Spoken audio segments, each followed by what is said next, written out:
como un planeta, Venus, se colocaba entre el Sol y la Tierra. Y esto era, pues, evidentemente un eclipse. Y es un eclipse que se produce cada más de 100 años aproximadamente. Y bueno, como decían todos los informativos, pues decían que era como un lunar que le salía al Sol y que iba yendo de un extremo al otro lado de lo que sería la circunferencia solar. Y nosotros, desde la Tierra, que caminamos y vamos dejando huella aquí, miramos al cielo y imaginando esta situación, porque desde aquí, Cataluña, o al menos desde Barcelona, que estaba nublado, no tuvimos la ocasión ni la oportunidad de ver, pero imaginando esta situación, sí que podemos preguntarnos si miramos más esa manchita negra o si miramos más la circunferencia solar, que es la que nos alimenta, nos nutre y nos da energía. Evidentemente, haciendo el paralelismo con lo que a veces son las tribulaciones que recorren por delante en nuestra vida, o bien el sol de justicia que está detrás controlándolo todo. Y para tomar un ejemplo, pensaremos en David.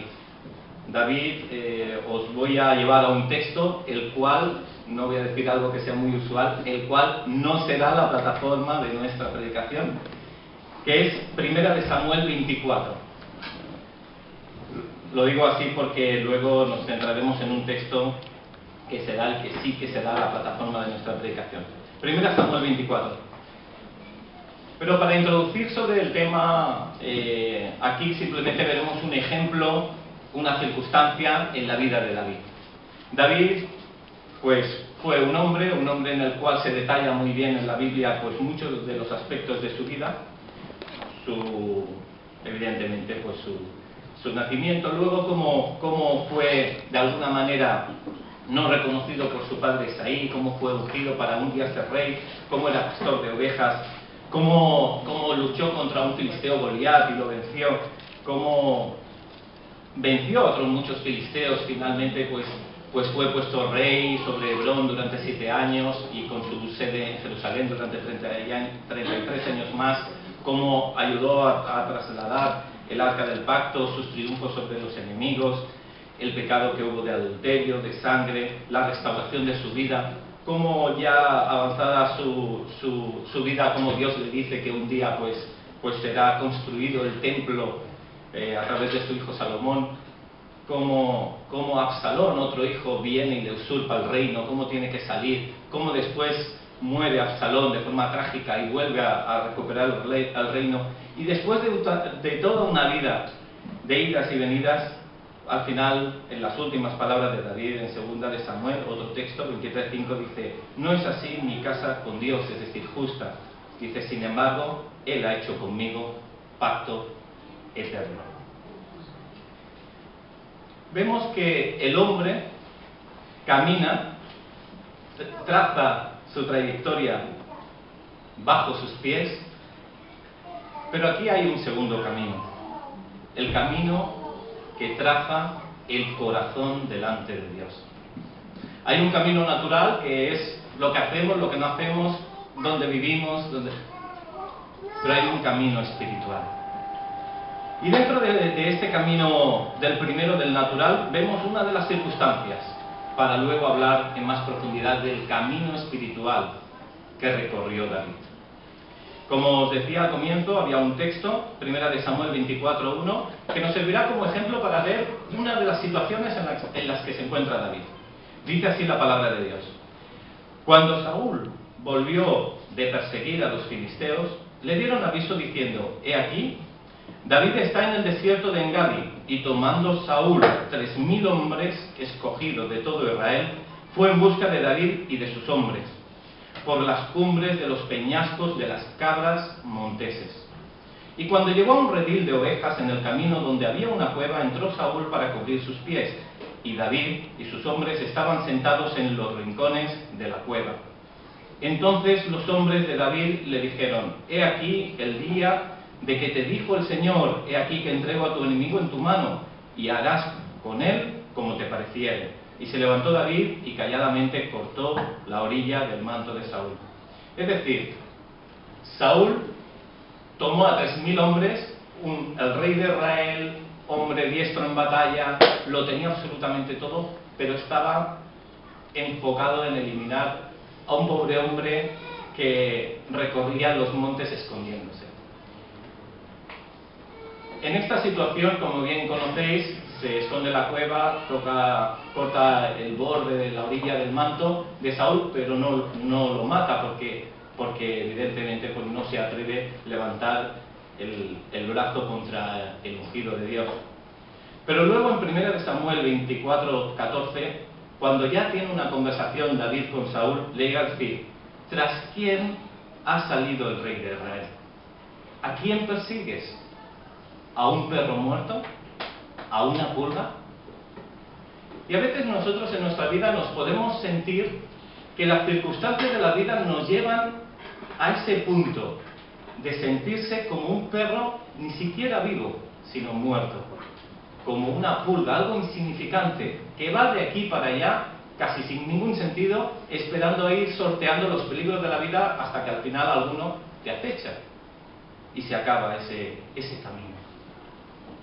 Pero hablábamos de que hay dos caminos y David tiene una senda la cual no traza solo sus pies en la tierra, sino que traza su corazón delante de Dios.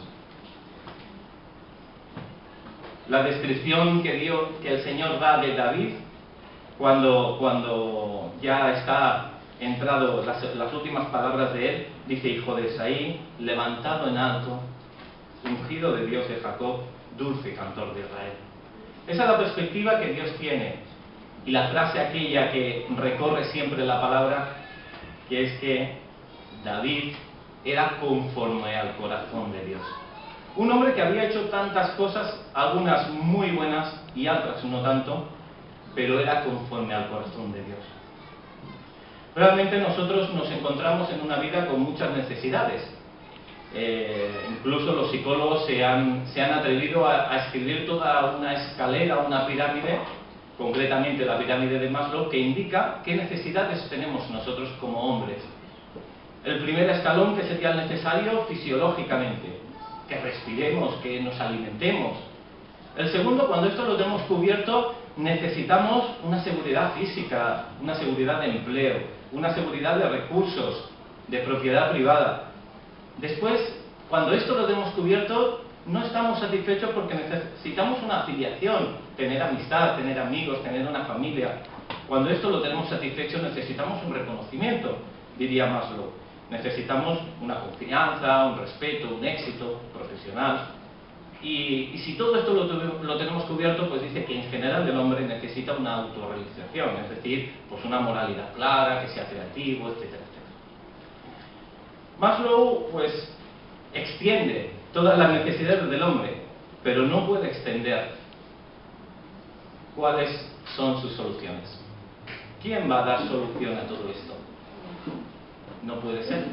Pero la Biblia es una maravilla porque muchos psicólogos se han basado en ella para extraer cosas que parecen tan naturales pero que salen de la Biblia, igual que tantos jueces, igual que tantos maestros y de cualquier profesión. Y vemos que en la palabra está expuesta cuál es nuestra necesidad, pero no solo esto, sino también cuál es su solución. Y hablando del mismo David, dentro de esa trayectoria, de ese camino, ahora no natural, sino espiritual, se ve cómo escribe su historia delante de Dios. Y nos vamos a un texto que es muy conocido, pero no por ello sobradamente escuchado porque realmente siempre sobrecoge. Si ahora me queréis acompañar al texto que sí será la base de nuestra predicación, el Salmo 23.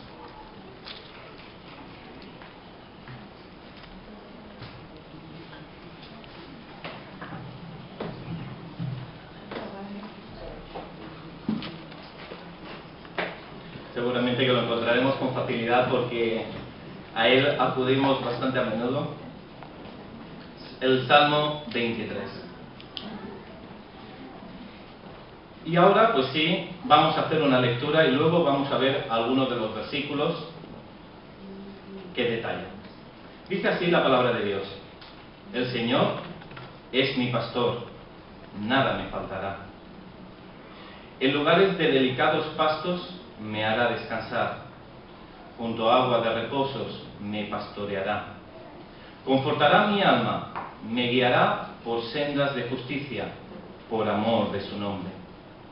Aunque ande en valle de sombra de muerte, no temeré mal alguno, porque tú estarás conmigo. Tu vara y tu cayado me infundirán aliento. Aderezas mesa delante de mí en presencia de mis angustiadores. Unges mi cabeza con aceite. Mi copa está rebosando. Ciertamente el bien y la misericordia me seguirán todos los días de mi vida, y en la casa del Señor moraré por largos días. Amén. Después de lo leído, de las situaciones que ha vivido David, que hable de esta realidad espiritual y eterna, con tanta tranquilidad, con tanta seguridad, cómo expone esa confianza absoluta en Dios, realmente que sobrecoge. Es por esto que cuando hablábamos de la descripción que Dios hace de David, decíamos que es levantado en alto. Y realmente David fue levantado en alto, fue echado por su propio hijo del reino, pasaron ahí muchas cosas. Pero Dios lo ve con los ojos espirituales, con la verdad absoluta, y dice: fue un hombre levantado en alto. Levantado en alto porque realmente consiguió encontrar cuál era su relación con Dios. Así que, entrando un poquito en detalle de este pasaje que acabamos de leer, antes de nada, pues distinguir que aquí hay dos figuras. Siempre se escribe "el Señor es mi pastor" sobre este salmo. Ya sabéis que este título pues no pertenece a la Biblia original, a los escritos originales, pero sí que sabemos que es un salmo de David, y que aquí hay dos figuras que quedan claras. Entre el primero y cuarto versículo pues habla del "Señor es mi pastor", pero del quinto y el sexto habla de "el Señor es el anfitrión", es el que pone la mesa, etcétera, etcétera, O sea que vamos a abordar los primeros 4 versículos, "el Señor es mi pastor", y comienza pues por una necesidad. La necesidad que tiene el hombre, la primera, de afiliación, de con quién tú te sientes relacionado. Y aquí dice que David dice a Dios: "el Señor es mi pastor". El salmista primeramente lo dice en primera persona. Él se ve pues con esa necesidad de apego con él. Antes de ayer nosotros en el colegio pues fuimos de salida, de fin de curso, con los de tercero de ESO al Waterworld, a un parque temático, y resulta que, bueno, preguntándome en el autocar a una alumna, le dije: "Bueno, ¿sales de vacaciones?". "Sí, pues voy a Tarragona y tal". Digo: y digo: "¿Cuándo sales?". Y dice: "Pues esta tarde mismo". Y digo: "Vale", digo, "pero la semana que viene estarán tus padres para recoger las notas". Y dice: sí, es que yo no voy conmigo". Claro, que ella dijera "yo no voy conmigo", ella lo que quería decir es "yo no voy con mi familia". Es decir, ella se veía tan identificada con su familia, que era que su familia se quedaba aquí y ella se iba con la familia de una amiga y marchaba. Pero me llamó mucho la atención cómo nosotros nos podemos ver dentro de una familia, y dice, hasta el punto de decir "yo no voy conmigo porque yo solo veo mi identidad dentro de esa familia". Fue un equívoco verbal, pero que tuvo un significado. Y aquí, cuando David dice "el Señor es mi pastor", está hablando de esa unidad, de esa aceptación, de ese compromiso. Cuando David decía "tengo pacto perpetuo con Dios", ese pacto de aceptar que el Señor es mi pastor. Él reconoce su necesidad. Nosotros realmente tenemos necesidades. No podemos cambiar la salud de las personas, no podemos cambiar las circunstancias en muchísimas ocasiones, no podemos conocer el futuro en la gran mayoría de su inmensidad, no podemos incluso ni cambiar nuestro propio carácter, porque somos complicados y complejos. Pero Dios sí que puede. Lo único que nosotros podemos hacer, que realmente está en nuestra mano, es aceptar que Dios controle todo. Es decir, Señor, controla tú estas circunstancias que yo no puedo. Controla tú la salud de este amigo que tú ves cómo está. Controla tú el futuro que es tan incierto. Controla tú mi carácter, porque yo no puedo con él.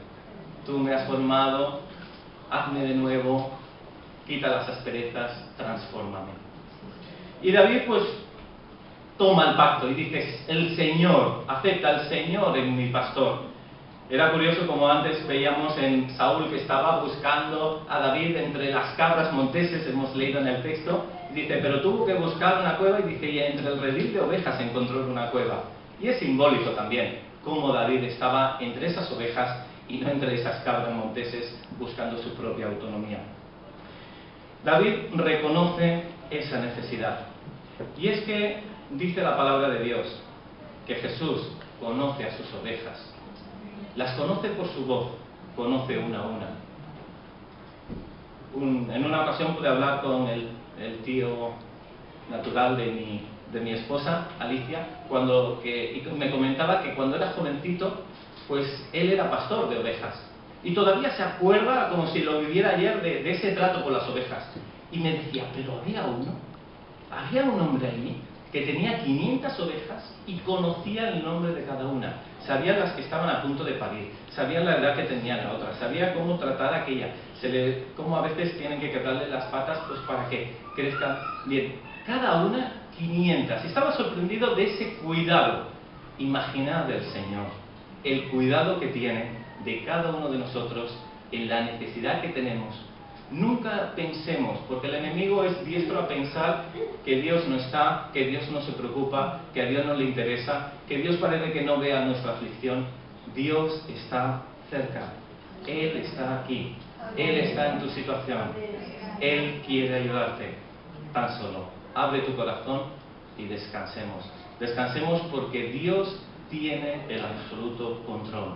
Él es el pastor. Así llegó a hacer Dios un pacto no normal, sino un pacto de sangre, un pacto bien importante, cómo murió en la cruz por nosotros. El pacto está firmado, está sellado. Disfrutemos de él si le aceptamos. Jesús dio su vida por sus ovejas, dice Juan en el capítulo 10. Así que disfrutemos de la vida que Dios nos da gracias a su muerte en la cruz. En segundo término tenemos también, como dice el texto, nada me faltará. Es decir, nada, absolutamente nada. A veces nos faltan cosas porque somos caprichosos. Al menos tendemos a querer aquello que no necesitamos muchas veces y sentirnos insatisfechos con lo que ya tenemos. No solo hablo de materialismo, puede ser de cualquier situación. Realmente estamos en una sociedad materialista. Esto se introduce en nuestros propios familiares, en nuestros propios amigos, en los trabajos, en los entornos, y también son muros que quiere atravesar y que en muchas ocasiones atraviesa lo que son las paredes de la iglesia y llega a nosotros esa tendencia materialista o esa tendencia hedonista. A veces decimos, uy, esta crisis en el fondo irá bien porque la gente pues estaba despilfarrando y estaban habiendo abusos, pero bueno, quizás, al menos yo me lo tomo para mí y digo, bueno, Señor, quizás estaban mirando demasiado la economía y demasiado el placer y demasiado el bienestar, y me estaba olvidando de que a veces el Evangelio pues también duele, que no tenemos que poner el ojo en los bienes materiales que van a ser pasajeros. Uno cuando recuerda, según la historia bíblica nos comenta, de cómo los primeros cristianos andaban, que repartían las cosas, que lo ponían todo en común, que cuando había una persecución pues iban predicando el Evangelio y iban escondiéndose, pero alabando al Señor. Y dices, esa sencillez y esa humildad, pues quizás no se hubiera dado, seguramente no se hubiera dado si no hubiera habido ese momento de conflicto.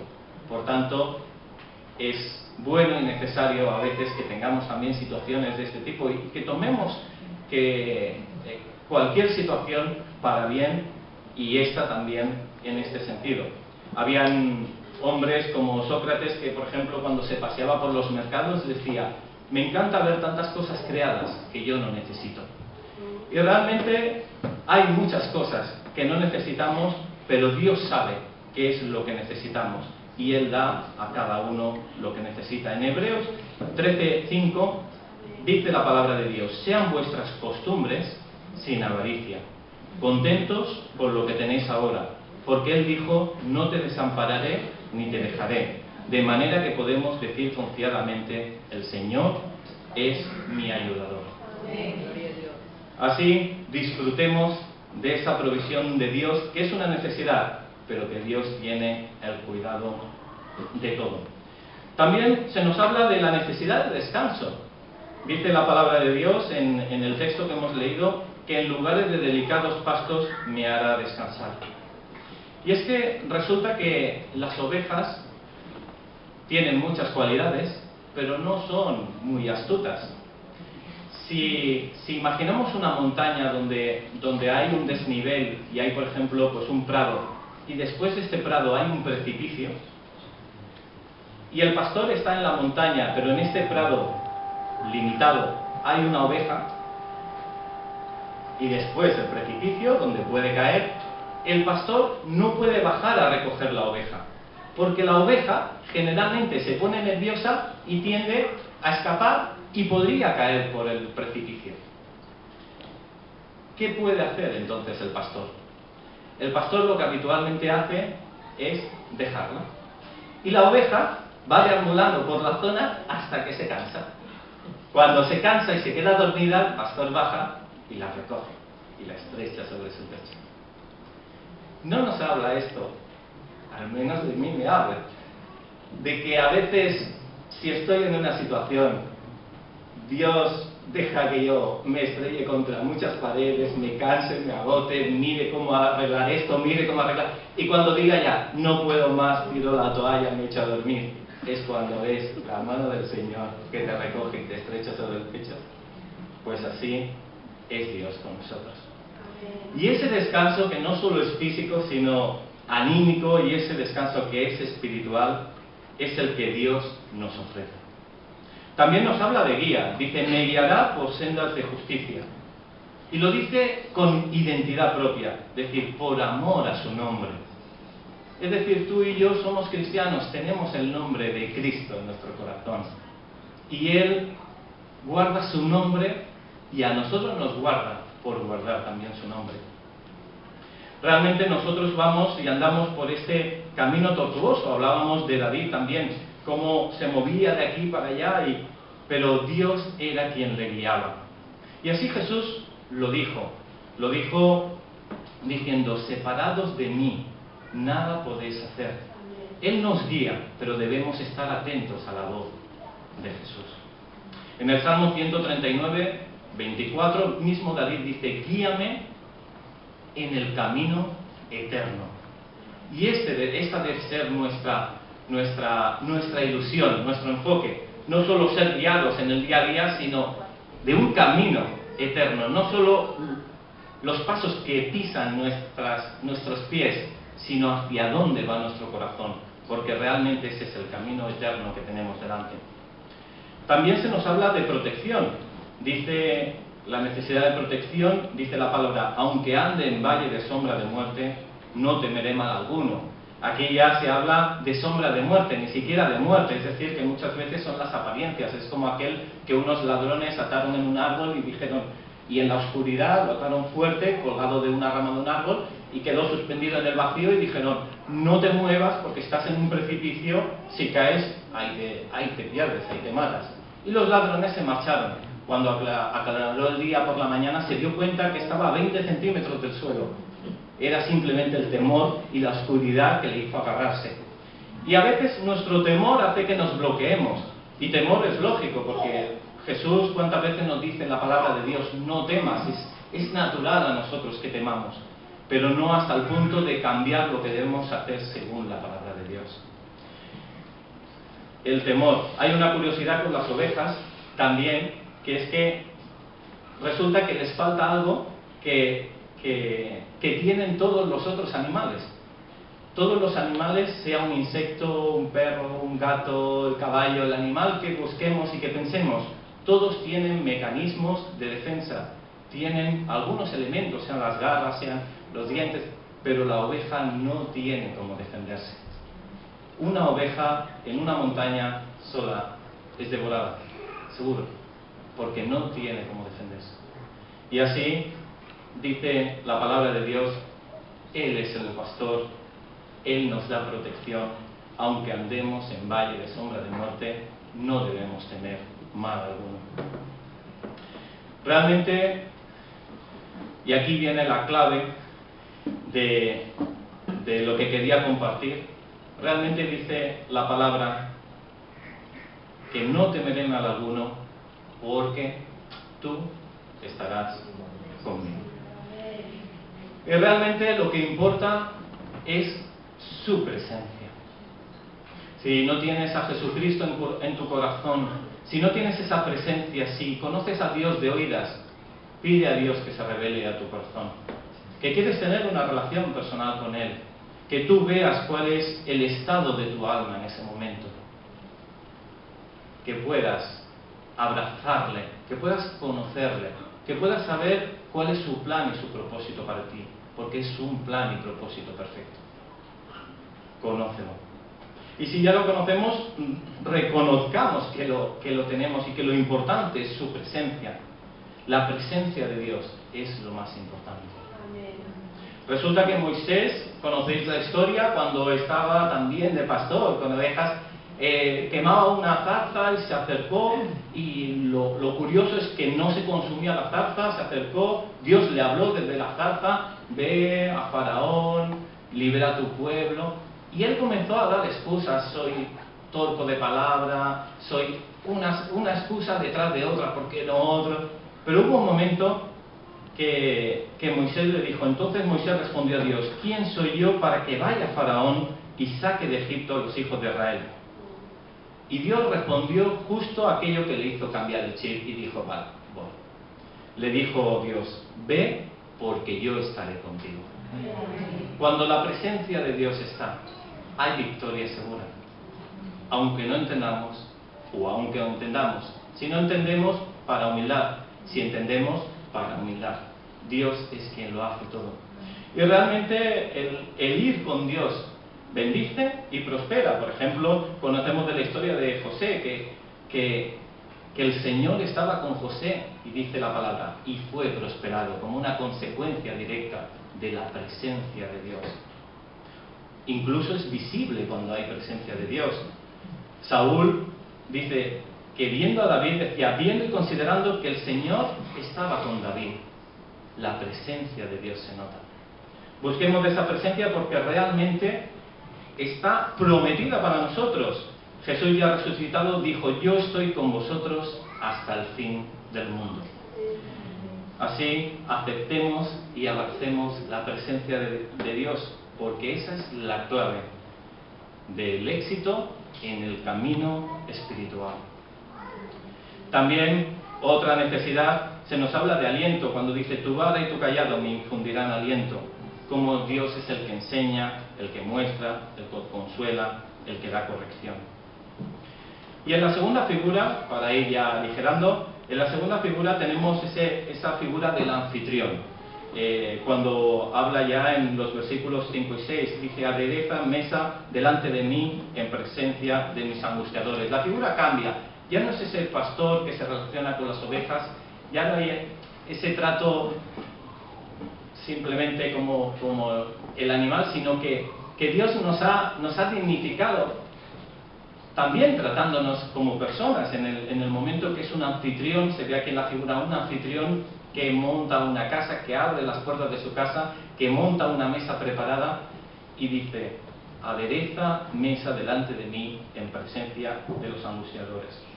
Y realmente esto nos habla, aparte del deleite de poder disfrutar de los bienes del Señor, de la justicia, porque dice que lo hace delante de presencia de los angustiadores. Y es que el sentimiento de justicia es algo que lo tenemos arraigado. Un niño ya a la mínima que tiene un poco de sentido común, de que va creciendo, pues dice, es que eso no es justo. Y la justicia es algo como que realmente incomoda si se obra una injusticia, y cuando hay justicia, pues qué remanso de paz en el corazón. Y Dios nos habla de que Dios es el juez.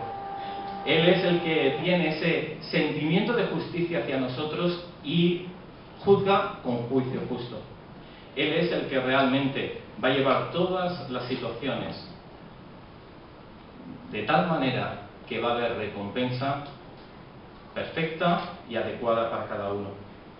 Así la palabra de Dios dice en Mateo 5:6: bienaventurados los que tienen hambre y sed de justicia, porque ellos serán saciados. Y una última necesidad que podemos ver aquí es el sentimiento de plenitud. Al final, cuando dice la palabra, unges mi cabeza con aceite, mi copa está rebosando.